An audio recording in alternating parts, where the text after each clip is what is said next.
Tēnā tātou katoa. Just a day after the government announced its plan to reverse the decline of the Hauraki Gulf, Newshub can exclusively reveal the latest assessment of the country's most popular marine park, and it warns of continued ecological collapse. The State of Our Gulf report shines a spotlight over the past 3 years. The big issues relate to climate change, and it warns of mass mortalities or deaths of marine life due to warming and more acidic and polluted waters. A quarter of Auckland's beaches had dangerous levels of sewage present for some time over the past 3 years. Zombie kinner are decimating more underwater kelp forests because species that eat kinner, like crayfish, have disappeared. 18% of seabirds are threatened, 67% are at risk, and the verdict is well and truly in on the government's marine protection announcement. The head of the Gulf Forum says it doesn't go far enough, and the head of natural sciences at the Auckland Museum says the lack of ambition is astounding.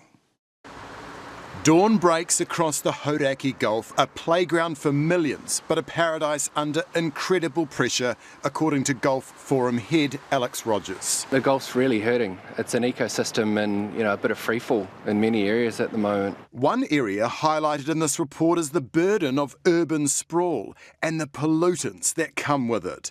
The Forum's Nicola McDonald says local authorities need to be held to account. Council need to do their job and make sure that all of those rubbishes, all of those pollutions do not feed directly into the Hauraki Gulf. Because if it keeps going on this way, we're looking at a wasteland. The report, the Forum's 7th, reveals over 3,000 building consents for new homes within 200 metres of the shore were granted in the past 3 years. Waitemata Harbour and Tāmaki Estuary have the highest levels of toxic chemicals like copper, zinc and lead. Almost 4,000 tonnes of nitrogen from fertilisers and livestock effluent have drained from the Hauraki Plains into the Gulf each year. There are parts of the Gulf that have become the cesspool of runoff. When looking at marine life, mass mortalities of fish, shellfish and seabirds are likely to become more common due to climate change. There's been an increase in kinner barrens, now covering 33% of subtidal reefs. Gaps remain in key fish stock data. There's a notable 67% increase in commercial vessel landings of eagle ray. Black petrel deaths from fishing have increased. Seabirds like the white-fronted tern, shags, gulls and penguins don't have enough food. Auckland Museum's Dr. Tom Trinsky says reduced numbers of small fish like pilchards and jack mackerel means there's less nutrient-rich food available.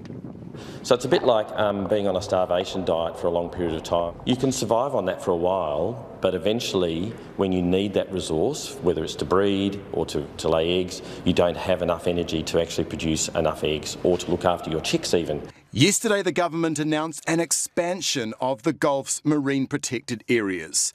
Trinsky says the proposal is weak. The lack of ambition in marine protection is astounding. We are so far behind from being leaders in the world back in the 1970s, establishing one of the first marine reserves at Lee, to now being way behind the curve. Does it go far enough?